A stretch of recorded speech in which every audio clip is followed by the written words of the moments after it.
good to see you this morning. Good morning, Shannon. Good to be with you. Overall, there has been a lot of praise for the president, but I want to read reaction from a couple of your colleagues. In the Senate, Tim Kaine, obviously a Democrat, the former vice presidential nominee, said Congress will work with the president, but his failure to seek congressional approval is unlawful. On the House side, Democrat Tulsi Gabbard says it's short-sighted, these strikes. It'll lead to more dead civilians, more refugees, and will actually strengthen al-Qaeda and other terrorists. Your response?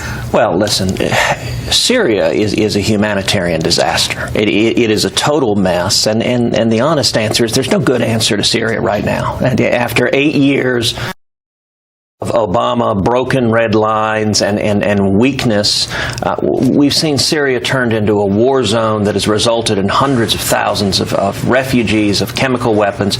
It is a bad situation. That being said, the authority to declare war under the Constitution is given to Congress. Now, the Commander-in-Chief acted last night, and I look forward to President Trump making the case to the American people, making the case to Congress about what further military action should be taken, if any. You know, there's some folks in Congress that want to see us in protracted military involvement in Syria. I think that would be a mistake. But it's the Commander-in-Chief's prerogative to defend this nation, and Congress has the authority to make decisions about declarations of war. Do you think he had the constitutional power to do what he did last night, exigent circumstances involving national security? It's long been recognized that the Commander-in-Chief can respond to exigent circumstances, can respond to immediate threats. There's a difference between that, between a single strike in an exigent circumstance versus engaging in prolonged military conflict. You know, some have called for maintaining a no-fly zone. I think that can be very dangerous. I think that invites conflicts with other nations. Listen, Assad and Syria are puppets of Russia and Iran. And one of the real dangers, yes, Bashar Assad is a monster. He has used chemical weapons to murder innocent men, women, and children. But it would be even worse if those chemical weapons fall into the hands of radical Islamic terrorists, if they fall into the hands of ISIS or al-Qaeda or al-Nusra.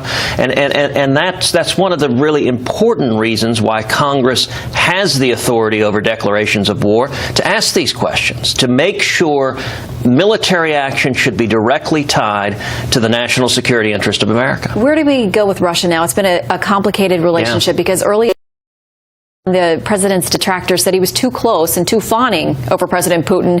Today, the Russians are saying that we broke international laws, that we can't work together in Syria, that we've crossed the lines now. So where do we go with Russia? Well, I'll tell you, I think Putin and for that matter, bad actors across the globe, the only thing they respect is strength.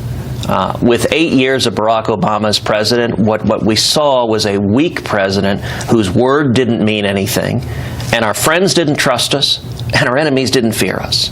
I will say I'm encouraged in the opening months of the Trump administration about foreign policy and national security. The team that has been assembled is an excellent team. Secretary Mattis is a legendary warfighter. General McMaster in the National Security Council is a very, very well-respected strategist.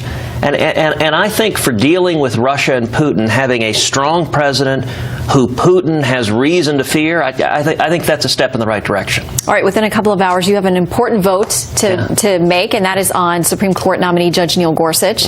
I'm reading headlines and articles and press releases from people today saying the Senate is dead, pronouncing it dead 2017 because you went nuclear, meaning now Supreme Court nominees will only need 51 votes to get past a filibuster. Do you worry that the minority, whichever party it's going to be going into the future, is going to have lost a critical tool? Well, look, I think we need to stop for a second and reflect on where we are and what is going to impact history. 10 years from now, 20 years from now, 30 years from now, what's going to happen at 11:45 today will still be having an ongoing impact. Today, we're going to confirm Judge Neil Gorsuch to the U.S. Supreme Court. And that was the manifestation of a promise made to the American people now over a year ago. You and I both remember where we were in February of last year when Justice Scalia was found dead. He was a lion of the law, a hero we both knew well. And that transformed the last election into a referendum on the Supreme Court. It was an election millions of conservatives across the country, myself included, showed up at the polls principally to protect the Constitution, to protect that seat for Justice Scalia. President Trump promised to nominate principled originalist constitutionalist in the mold of Justice Scalia. Hillary Clinton promised liberal judicial activist who would undermine the Constitution and Bill of Rights.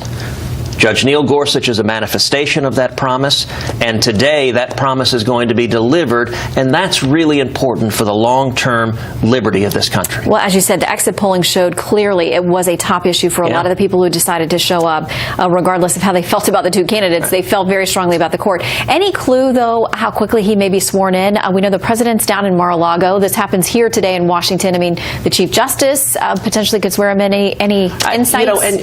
I don't know for sure, and there often are more than one swearing in. There's often a swearing in to allow someone to go start doing their job. He's got a lot waiting for him. And then a more ceremonial swearing in the Rose Garden with a lot of pomp and circumstance. So we may see that, but it's going to be very quick. One of the reasons that the Senate moved quickly was so that Judge Gorsuch could be there, could be Justice Gorsuch in time to vote on decisions. As you know, the Supreme Court term typically ends the end of June. The big cases are usually at the back end, and we don't want the court deadlocked 4-4. Judge Gorsuch will now be there to break the ties where there are ties, and I'm sure they're holding cases for him.